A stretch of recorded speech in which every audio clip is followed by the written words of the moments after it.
دین اسلام اللہ کا بھیجا ہوا آخری دین جو قیامت تک کی دیواروں تک ہدایت کا سرچشمہ ہے. جو اس دین کو قبول کرے گا، اس پہ عمل کرے گا، وہی اللہ کی جنت کا مہمان بنے گا. اس دین کی کسی بات کا مذاق اڑانا، دین کے شاعر کا ٹھٹھا اڑانا، بھلے وہ ازراہ مذاق کی ہی گفتگو ہو، اسلام کی کسی بات کا آپ مذاق اڑائیں، دلی طور پہ آپ اسلام کے خلاف نہیں ہیں، لیکن وقت گزاری کے لیے، لطیفہ گوئی کے لیے، ہنسی مذاق کے لیے، ٹائم پاس کرنے کے لیے آپ گفتگو کرتے ہیں، اور اس میں ہدف آپ کا اسلام کی کوئی چیز ہوتی ہے، اسلام کی کوئی بات ہے، تو یاد رکھیے یہ کفر ہے جو انسان کو برباد کر دیتی ہے. آئیے رسول اللہ صلی اللہ علیہ وسلم کے صحابی سے سنتے ہیں. سیدنا عبداللہ ابن عمر بیان کرتے ہیں کہ غزوہ تبوک میں کسی آدمی نے ایک مجلس میں بیٹھے ہوئے اصحاب صفا، پیارے نبی صلی اللہ علیہ وسلم کے وہ صحابہ جو دین سیکھتے تھے، آپ کی خدمت میں رہتے تھے، ان کے بارے میں کہا یہ جو قراء صحابہ ہیں یہ بڑے باتونی ہیں، بڑے پیٹو ہیں، بڑے بزدل ہیں.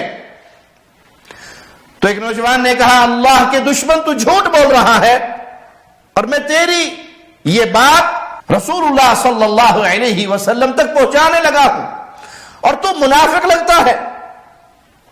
وہ صحابی کہتے ہیں میں دوڑتا ہوا پیارے نبی صلی اللہ علیہ وسلم کے پاس آیا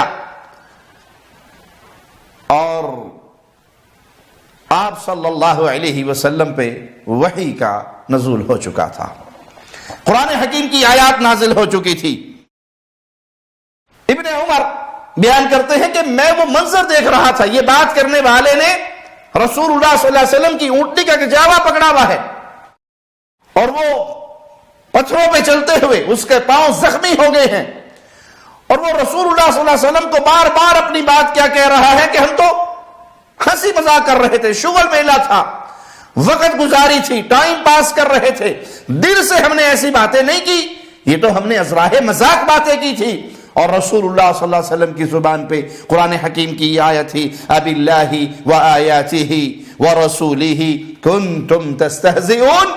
تمہیں مذاق کرنے کے لیے، ٹھٹھا کرنے کے لیے اللہ، اس کی آیات اور اس کا رسول ہی ملا تھا.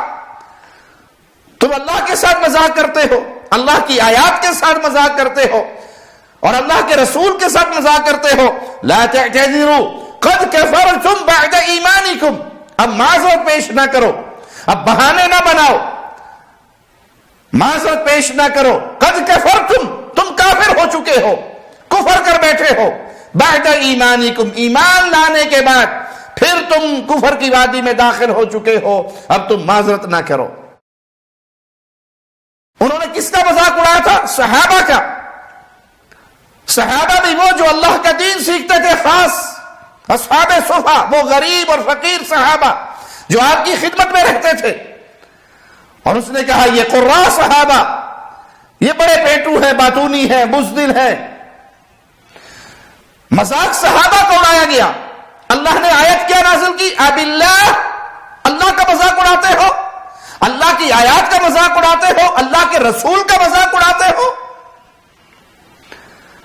جو صحابہ کا مذاق اڑائے، قرآن اتنی شدت کے ساتھ اسے کہے لا تعتذروا قد کفرتم بعد ایمانکم، معذرت نہ کرو، کافر ہو چکے ہو.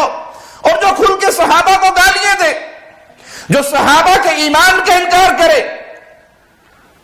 جو رسول اللہ صلی اللہ علیہ وسلم کے پیارے صحابہ کے بارے میں اپنی گندی، ناپاک، پلید، خبیث زبان دراز کرے، وہ مسلمان رہے گا؟ وہ مومن رہے گا؟